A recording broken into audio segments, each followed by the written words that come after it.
All Cool. right. Yeah, we're here. Hey, We're finally doing it. I know. That's great.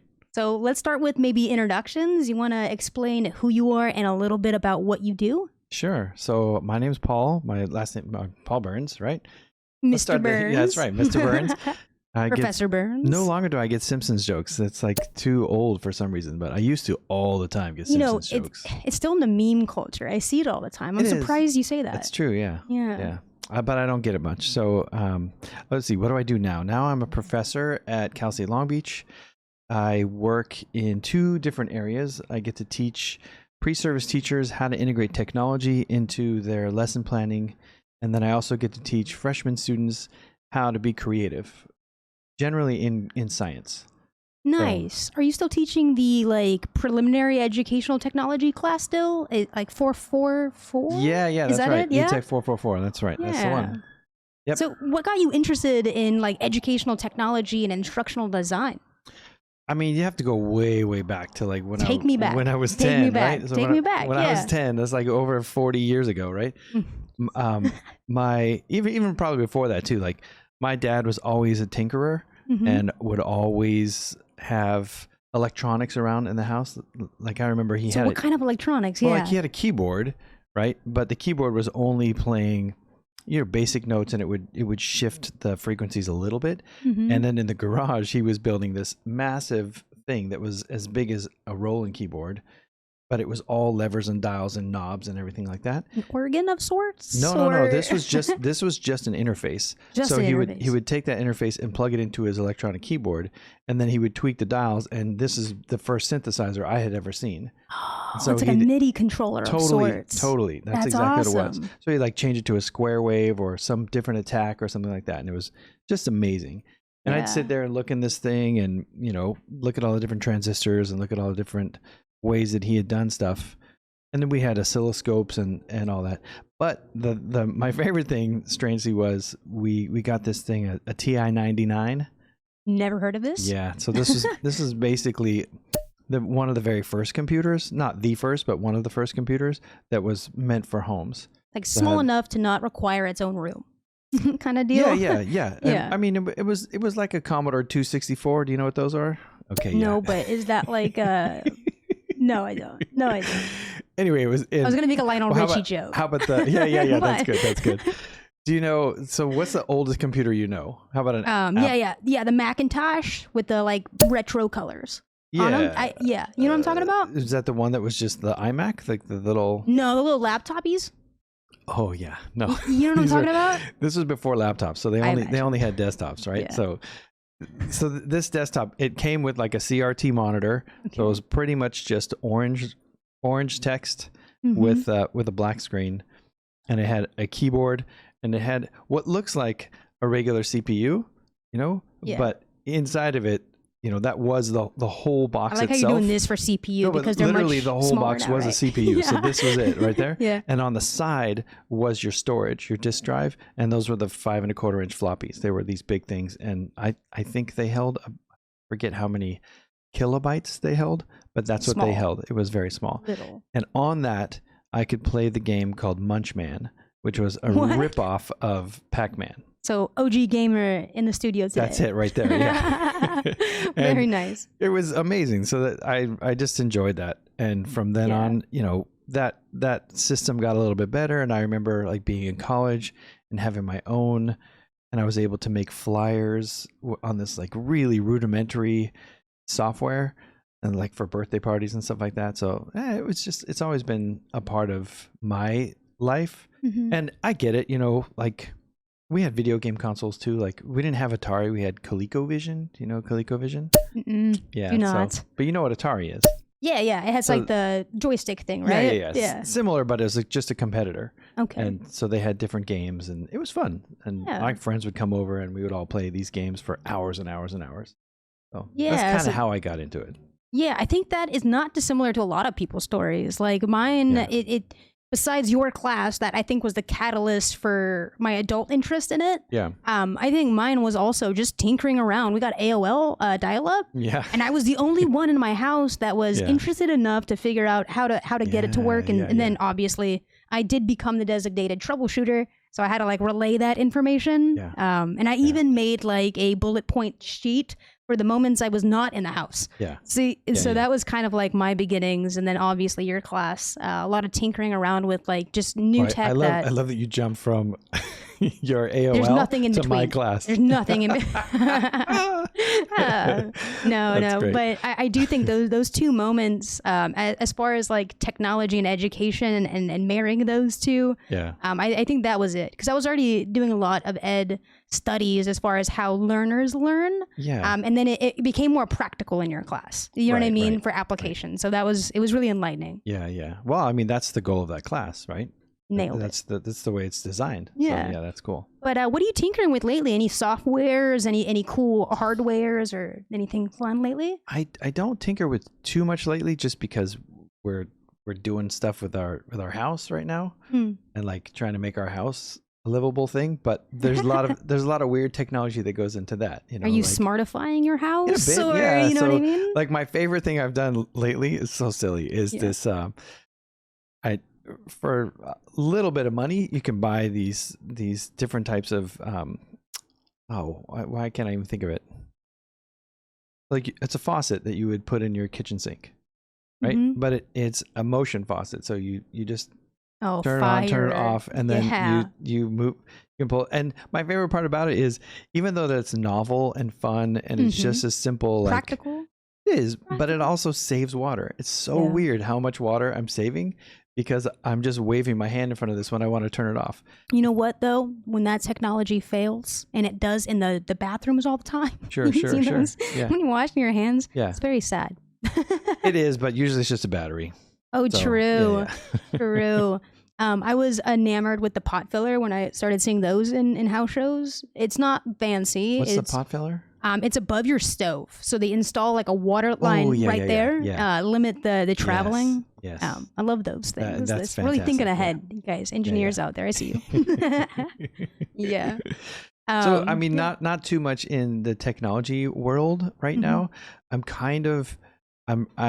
since I stopped teaching middle school, I'm not regressing, but I'm in a holding pattern with a lot of like innovative stuff. I'm doing the things that I'm doing for eTech 444, and then I'm learning this new class that's how to teach freshmen to be creative in science. Nice. And so a lot of that is related to stuff that I already know, and I'm just kind of sitting in my comfort zone right now. How do you feel I do about that. kind of staying in your comfort zone and when you are, an expert in educational technology? Do you enjoy Yeah. that for this moment, or is that something you're looking to kind of break out of, maybe in the future? Or Well, yeah, I was just thinking about that yesterday, where most of what I do is very fundamental. can you unpack that a little bit? Yeah. So when people come to this eTech 444 class, they're like, oh, how are you going to teach me how to do technology? I already know technology. I'm like, I well, was like you that. do know technology. That's true. But most of us know technology as a consumer. We don't really know it as somebody who's creating a product, or definitely how you're creating a product that is going to help with your pedagogy, right? So True. if you're trying to get students to learn some content that you have special technology. I mean, you have special teaching skills that you're good at that'll help like manage your classroom, or some pedagogical skill that will help them learn the content you're trying to learn. Yeah.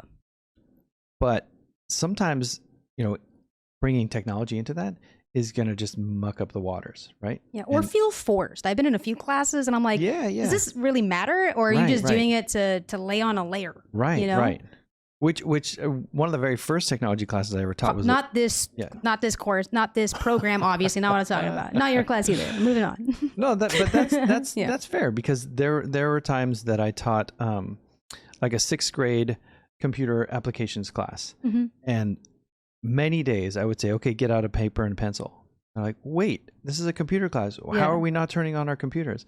Because it's not as efficient. Just get out your paper and pencil, and we can write down what we need to write down, and then that'll get us prepared for what we need to do. You probably have heard in the web industry or the web arena, they say that content is king, right? Yeah.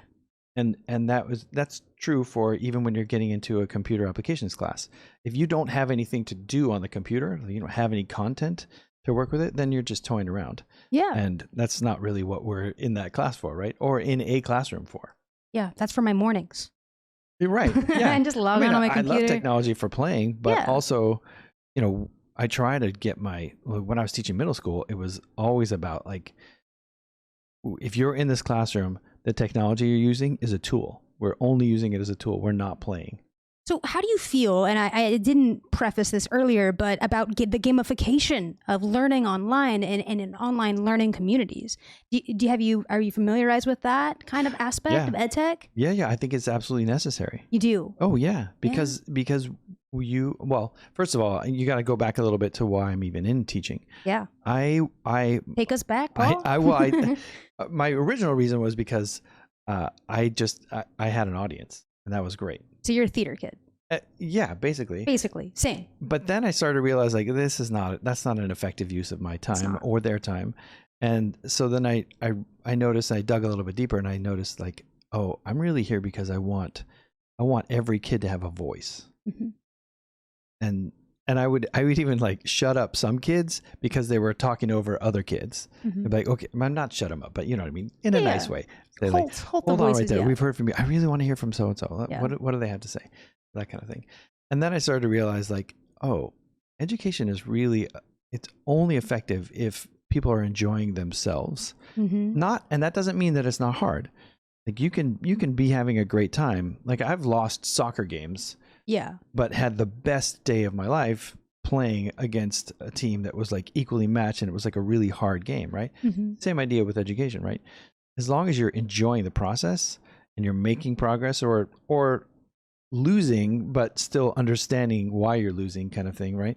Yeah. That to me is why education works, or when education works. And I'm obviously standing on the shoulders of many other people who have said the same thing. But there's this whole idea of like, it's the we're buy-in, missing, right? Like if we're missing they're not play. enjoying it, they can't buy in. Yeah.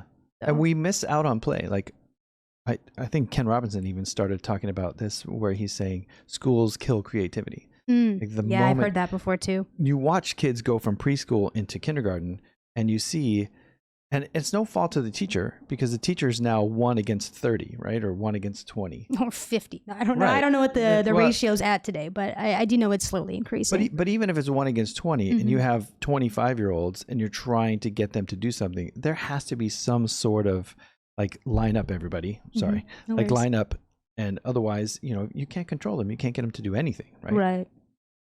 But they're going to lose that sense of play, because you have to create order in the classroom. Yeah, and I think that to some extent is, again, us as sort of, we are technology driven in some aspect, and we're part of the new modern world, right? As old as you keep saying you are very much a part of it. Yeah, and I think that plays into how we interact in the classroom too, because it's such an old structure. It's such an old institution that is designed to do what? To create workers that are docile and understanding of directions, right? Yeah. So I think that is something that educators like you and myself are constantly trying to push back against. It's like, no, we want you to take control here. We want you to want to be here. Yeah. We don't want you to put up and shut up. We want you to partake, and I think that's one of the hardest things about, oh man, I have so much to say about what you just said. Yeah.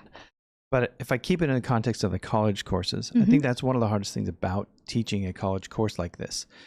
So I offer all of these tools for people, and then I say, be as creative as you want to be. But invariably, there are only 2 or 3 people in a class that actually take that on. The rest of them are like, well, wait, what's my assignment? What do I have to do? Get the A. Right. How do I, and I say to them like, no, I don't care about that so much. I really want you to utilize the tools here in a way that is going to bring out your best abilities to teach the content that you're trying to teach. And Paul, I don't even want to cut you off, but at any job that I've applied for, no one's asked to see my GPA. No one's asked to see my grades. That's right. Not the ones from middle school, not the ones from high school, not even the ones from college. Yeah. So if that speaks to anything about that significance of a grade, right? Again, modern world, old sort of institution. Yeah. We're playing catch up. Yeah. Well, and that too, like when you talk about the modern world and the systemic, issues that are going on in schools, I mean, just for the sense of it being a system, right? Mm-hmm. It doesn't necessarily bring out the best learning. Yeah. Right. So if I'm trying to learn, I generally will do it best when I'm able to be in an environment where I can do the learning. If I'm having to compete with other people in the classroom, or if the teacher is having to like monitor all that, then that's going to be a challenge. But that's kind of, the benefit of technology or Yeah, and I think that technology as a whole has been a net positive for teaching and learning. We have also the internet, which plays a really large role in just socializing, which also then leads into what our classrooms and how we learn. And I personally, and you can push back against this if you think differently or you want to expand on it, but with access to internet and in socially developing online for the most part, especially young learners, I feel like there's sort of a renaissance happening again with people might call it like wokeness, or you know what I mean, like politically correctness. I like to see it as like there's just so much information to be informed on, right, on the internet, that so many people are having these like self-actualizing moments, and they're trying to pick apart what's important, which is why I always hearkened on like media literacy is so important. But we're all connected online, and we all have access to so much information. How do you think that the internet and like collaborative learning is going? How do you think it's developing so far? You think it's a net positive, or? We need a week to talk about this. Yeah, it is a big question, but I guess let me see if I could boil it down to be more specific about how do you think that, the internet is being used by learners to spark interest and engagement, I guess. I like this quote that Alice Keeler uses, where she says, like, if teachers don't teach like Google and YouTube exist, and it's not fair to just use Google and YouTube because that's obviously, two platforms, but those types of things exist, then they're missing out on an entirely big portion of what's available to students right now. So I know that my students are going to go Google stuff. I know that they're going to go watch things on YouTube. Does that worry you? No. I have to. I mean, it worries me in the sense that sometimes there's too much available to them. Yes. Yeah, there's a lot, and some of it's good information, some of it's misinformation. Yes, but I believe that that's one of my responsibilities as a teacher, is to make sure, and a parent, right? I got to make sure that my children or the people that are under my care, my classroom, know that the internet is just like any other tool. My favorite one is I used to teach hands-on science in an after-school program, and we would do dissections all the time, and in those dissections we were giving students tools that they could use to help them dissect. So like little needles that they use to like pull apart the different things, like if they're pulling out a squid beak or something like that kind of stuff, right? Yeah. I just had a vision of that. But that tool itself could be used as a tool. You can use it to like test to see whether or not the reflex of a chromatophore is there available. Or like some kids would do, they would use it to stab things, right? And you think, so what's the choice that you're going to use? But what are you going to do with the internet, right? It's the same idea. No, there's so much good that you can do with social media, with the internet, and then there's so much bad you can do with it as well. Yeah. So it's just a tool. No, yeah, I love that. I love that sort of, it's again a tool that can be up to its user, right? Yeah, that's right. And as an English teacher, I always found that really just fascinating. The internet being that place where people just rip information from, like a lot of, Yeah. But that's one of the things too. I don't get mad at students for what has been called plagiarizing. I taught middle school for so long. Yeah. Those students, they don't know how to write, and it's true. So they also don't know how to pull quotes. Yeah. And they don't know how to cite their sources or check if it's correct. Right. Right. Yeah. So I believe that it was my job to say to them, like, this doesn't sound like these are your words. Did you borrow this from somewhere else, or do you have this from some other source? Positive language choice. Yeah, this came out of the such and such book. I'm like, oh, that's great. Perfect. It's really important for you to use other people's thinking, because in general, that's what scientists do. That's what other like historians do. That's what professors do. Now you just need to learn how to use that to your benefit. Otherwise, they're just thinking that, oh, I put this information here. I had to write 5 paragraphs, or I had to write a paragraph, which is 5 Meeting a sentences, word count. right? Yeah. Totally. And I even still get that in college, where they're like, well, how long does it have to be? Like, that's not really the point. Yeah. It needs to be long enough for you to be thoroughly And answering the question. as a former coworker, as someone who's literally substituted for your class, I've kind of had like an inside view on your design method and how you approach things. Yeah. And I've always really appreciated as an educator the intentionality that you put in your plans. It's not just like, okay, you're opening up a book, you're going to read it, summarize it, and then you turn it into this up. Yeah. You know what I mean? It wasn't like that. So I'm curious, what is your process when you start either designing fresh course? Maybe you are helping another individual adapt theirs to an online or blended learning situation. I'm sure you've had some experience over COVID, et cetera. So, well, this is another week-long conversation, right? Yeah. Okay, so we're just going to create a podcast together. Yeah. Well, so it goes back to play. Okay. If you're not engaged in what you're doing, if you're not having fun, or at least mildly intrigued in what you're doing, then it's just going to be busy work. Yeah. So that's the first thing I always think about, like, how can I engage these people? And then recognizing who's in my classroom.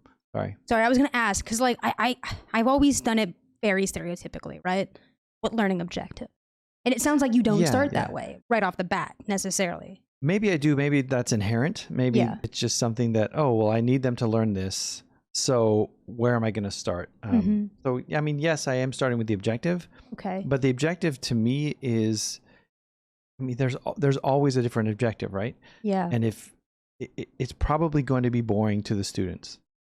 So how can I make the objective engaging to them? And not every student, like, you know, I always would find kids that were like my science geeks. Oh yeah, for sure. They were awesome. Yeah. But it's not so much that I wanted to teach to them, because they were easy to teach to. It was the ones that like had no interest in science for whatever reason.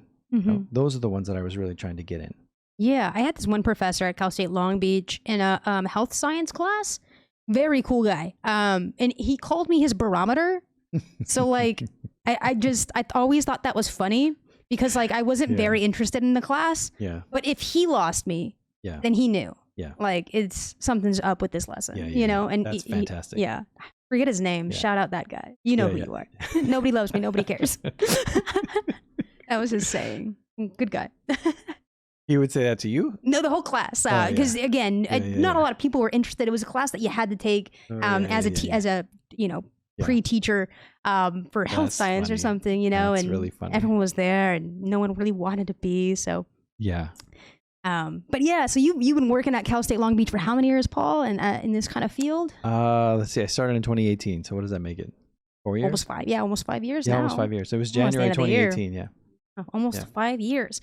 And in your almost half a decade stint at Cal State Long Beach, have you seen any trends in our industry that maybe worry you or excite you?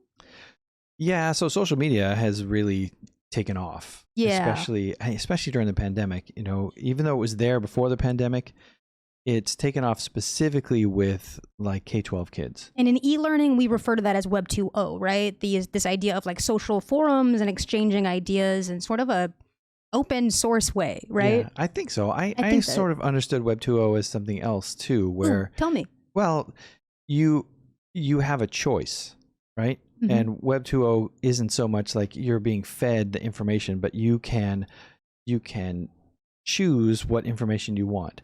And some of that is by choice, but you know, we've learned a lot that it's not necessarily by choice. I feel your definition's more expansive. Well, even if you just push I like this, or even if you just engage with whatever the content is, then the machinery, the algorithms in the background, they're sort learning of pushing that AI choice one direction or the other.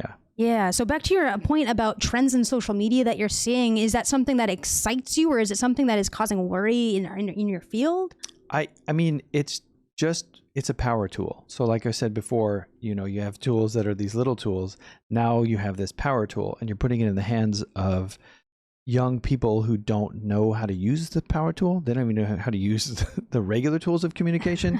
Right. If you're going to have them use these tools that are power tools, that is a very dangerous scenario.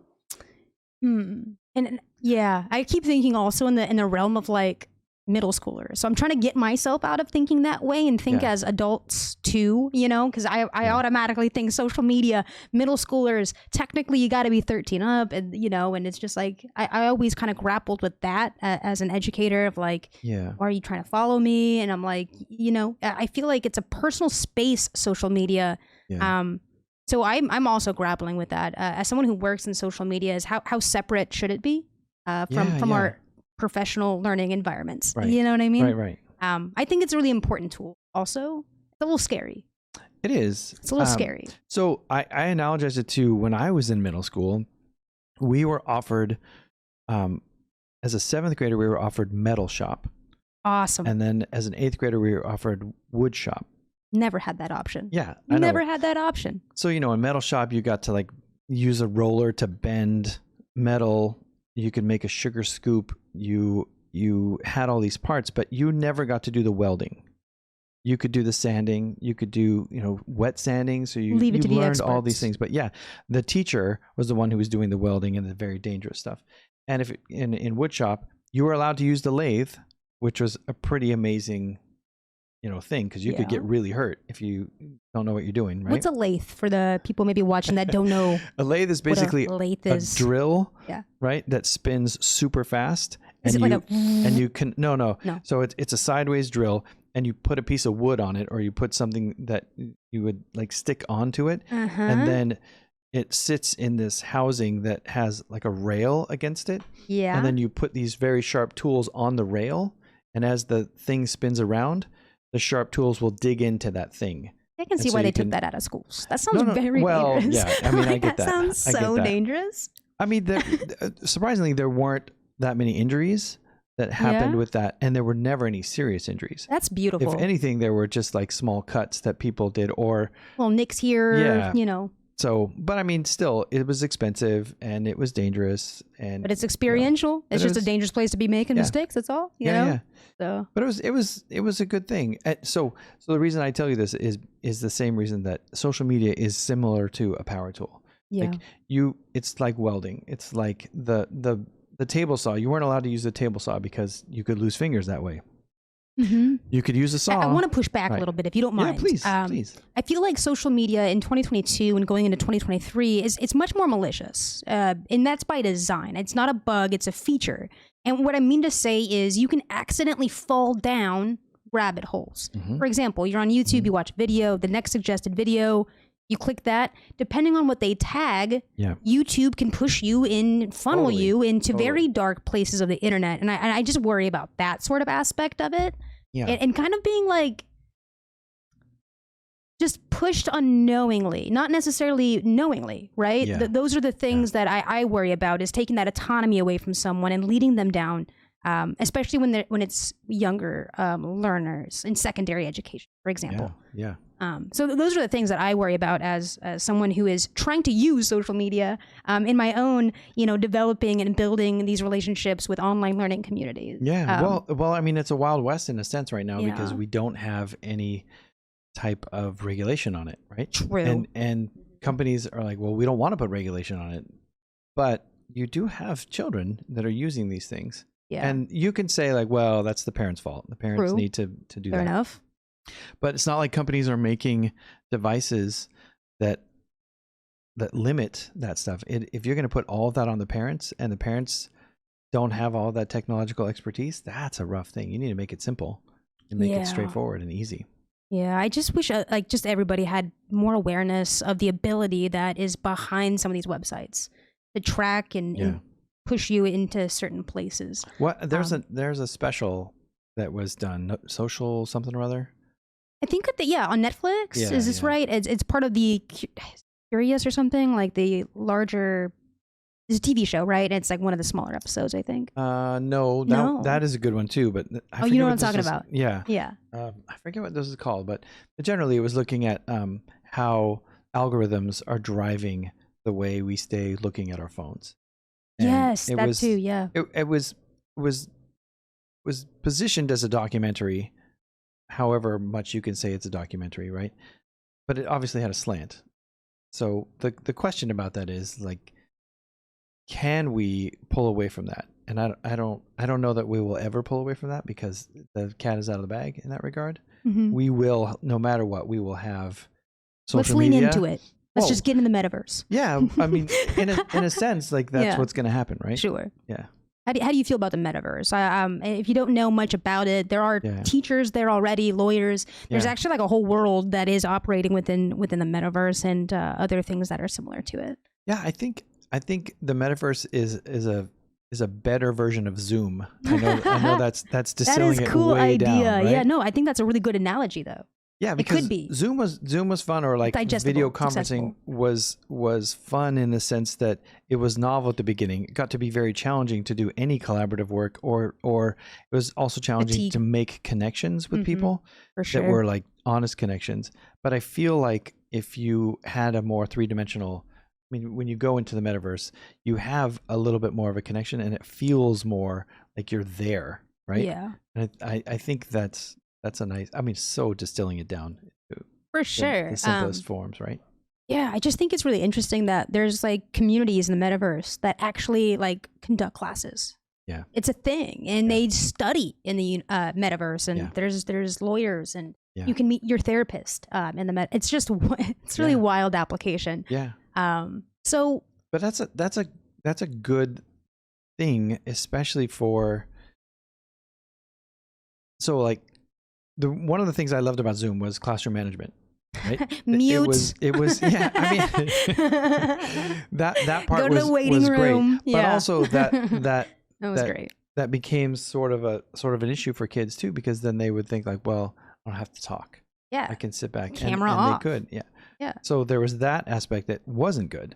True. And I feel like if you're using a three-dimensional platform like the metaverse, then the likelihood of you getting away with not talking is less, because there's an accountability factor that sort of forces you to be present, maybe. Well, yeah, and also you have the ability to hide behind your screen in a way that is still self-expressed, right? Yeah. Whereas Zoom, the self-expression was either some meme picture that you put on the back, your background, so when you turned off your camera, then that would pop up, or it was just whatever you wrote as your name.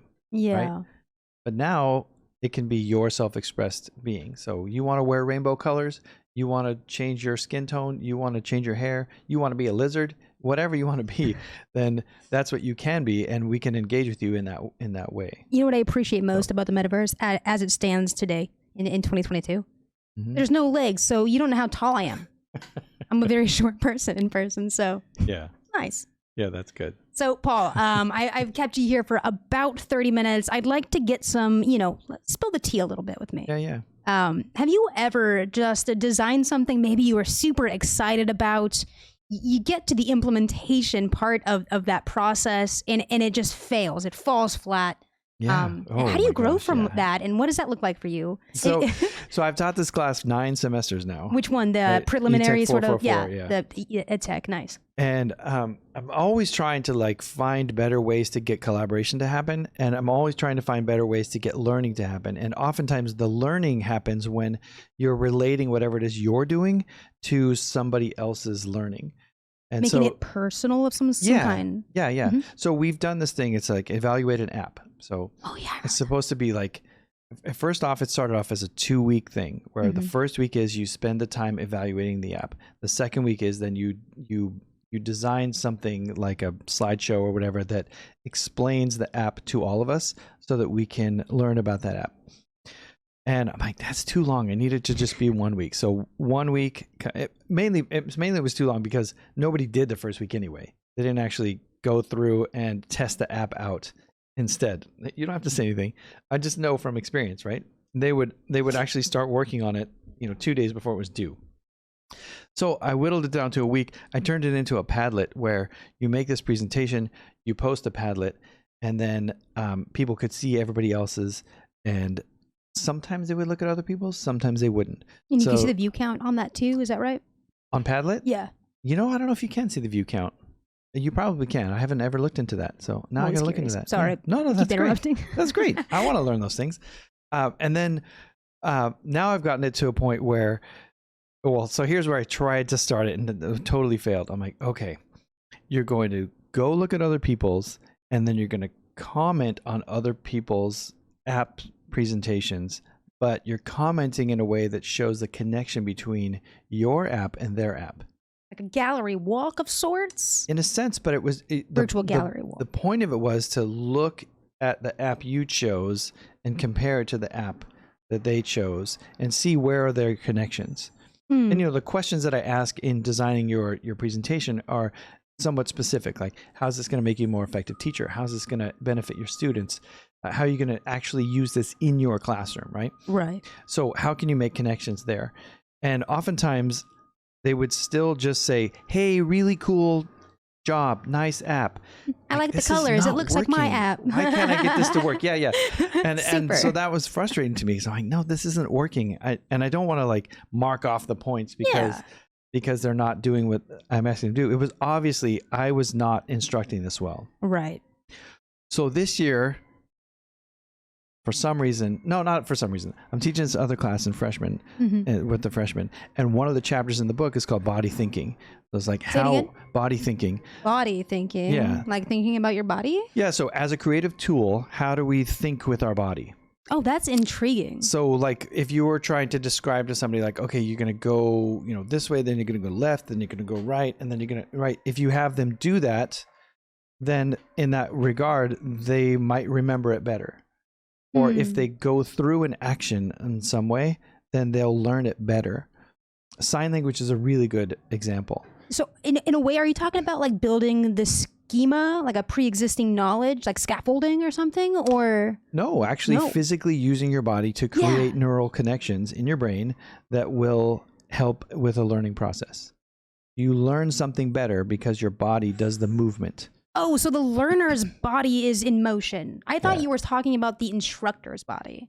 Could be too. Like how you navigate watch the instructor around do something, and then that evokes or creates neural connections. Like people say a modulation of voice can be more intriguing and better to understand than a monotone voice when learning new content. Yeah, for example. For sure.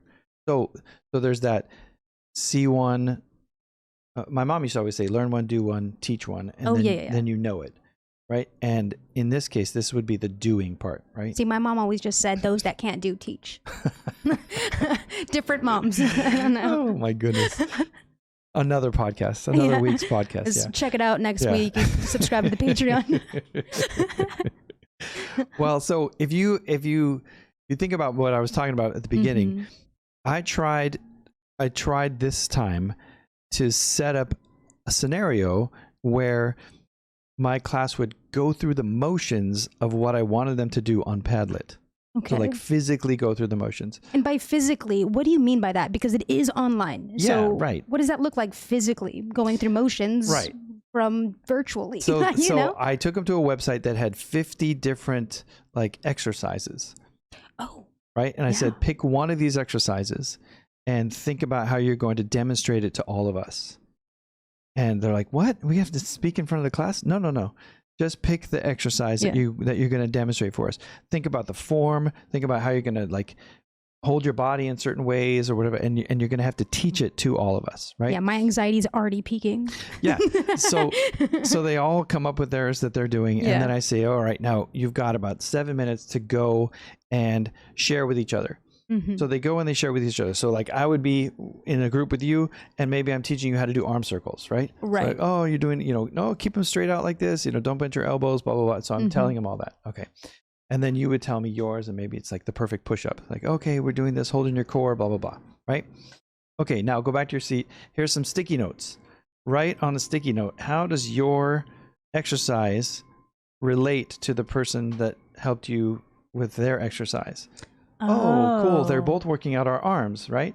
Yeah. Oh, okay, da-da-da. And then you go and give that sticky note to them. That actually made much more sense. Right. So now they've gone through the physical process of what they're going to be doing on Padlet. That actually makes a lot of sense. Right? Yeah. So I had to, and it took like 9 semesters to try, and teaching a new class. And one way that you could adapt that too for like a strictly online classes, like a Flipgrid or something like that, where you're just explaining the connections. Yeah. That's interesting. Yeah. I like that. Yeah. It's good. Really interesting. It's a great way to learn from your mistakes and just keep tweaking and adjusting as needed, dude. Yeah. Well, I mean, there's always going to be something better, right? there's always going to be another way to, well, not always, but generally there's always a way that I can make something more effective, especially as my learners change, then I'm going to have to adapt to the way that they're learning. I guess I've always been lucky in that respect too, because the first place that I ever worked as a teacher, I would be given the curriculum, given the supplies, and told, go to this classroom, it's a kindergarten classroom, and teach it. Do this thing. And then in an hour, you're going to teach, you'll be done with that class, you're going to go teach to sixth graders. And then in an hour, you're going to go teach to third graders. And I was like, in one day, constantly having to change how I was delivering the content. Yeah. Just based on the audience that was in front of me. Totally. I think that's why I also liked subbing a lot. I know for a lot of people, being given something like that it's not ideal. Yeah. But I always thought it was really fun to sub, especially if it was an all day scenario where I had multiple classes, and it's like, well, that went way different, you know what I mean, than it did in the last class, and then having to kind of pivot, make that change to meet that new environment and culture of thinking. There's back. a cool thing I recently learned a couple of years ago, I guess. I think the woman's name was Robin Jackson, where she talks about motivation styles. So you have four primary motivators, right? Yeah. And they're all in your classroom. So if you a kid who just wants to belong, just be part of it. They need a collaborative activity. Someone who wants to just do it by themselves, like leave me alone. There's your autonomous kid that they just need to have the instructions perfect. Then there's a kid who wants to get every single point of every single, lesson or every single assignment. That's the masterer. And then the last one is, I need a purpose. What the heck am I doing this for? Yeah. Don't waste any of my time, right? Yeah. So if I write a lesson that meets the needs of all of those four people, then I don't get a lot of emails from people. I don't get a lot of questions from people. And I get a lot of satisfaction from the different activities that we're doing. So you have like your sort of characteristics of a diverse learning learners. And then you design based on this kind of wide range of characteristics. And you seem to see that it's working for the most part. It's effective. It does. And then it's meeting the needs of most learners. It is. And there's the other piece too that I'm finding makes a huge difference in connecting with people is bringing culturally responsive teaching. So looking at who I'm talking to. Yeah. If I'm talking to a group of people that have no affiliation with who I am, then it is really on me to start learning about who they are. True. Because I'm not gonna be able to use whatever technological tool it is. I'm not gonna be able to connect with them. And that's a big challenge. I really want to make sure that they feel loved and learned, like they're learning in a safe space. Paul, we actually have to start wrapping up this segment. So I got only a few short questions left for you. If you can give tips, maybe a tip to the future generation of educational technology professionals like myself, what's a tip? Something maybe we should be aware of going into the field? I would just go back for whatever the things we've said. Remember to play. Like, remember, learning is a fun activity. And if you're not utilizing the tools in a way that's going to have your students play, then you're going to get frustrated, they're going to get frustrated, and you're going to feel like you're not doing well. That's solid advice. Yeah. So everyone should be having fun. I think so. And if you're not, maybe not reassess. In the sense that you're like, it's a chaos. I'm not looking for chaos. Not a circus. Not a circus. Yeah. I'm looking for enjoyment. Right. Not hating being there. Right. Making it a tolerable situation. I think it's completely valid. But I don't mind being silly once in a while too. So no, I think it's needed for sure. Those brain breaks are essential. Absolutely. Oh, huge. And that's for any age, myself included. Absolutely. All right, Paul. So you're going to be ending the podcast here. You're going to be leaving the studio. You're on your way back to the car. You find a winning lotto ticket. What are you doing to pursue your passions, ambitions? What are you doing? What's Paul doing? How much is in this lottery ticket? Let's say 10 million. Comfortable amount. You can, do whatever That's you not want. Enough. I need more. Okay, $50 million. Is that enough? I don't like billionaires, so I don't want to give you a billion. what I want though is even if I did have a billion or multiple billions of dollars, what I would really want to do is I've always thought that I could be a leader among leaders in the transformation of education around the world, and in that, I really believe that humans generally are apprentices. We do much better in small settings. This whole idea of like big classrooms, as much as it's efficient and it's financially the best system that we have right now, I don't think it's the best for learning. And I think generally that's what I would want to do for learning. On a personal level, I would spend half of my day doing work and the other half of my day creating stuff, creating music, creating things in the garage, you know, like woodwork, or just building stuff and being with people who like to build stuff. That's what I would do. That's awesome, Paul. Yeah.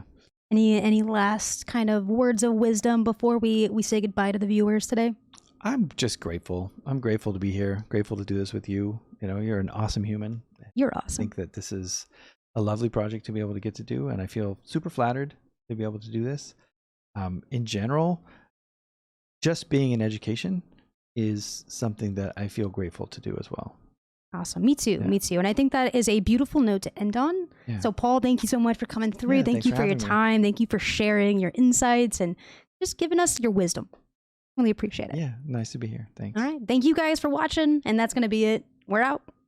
Bye. Bye, guys. Take care.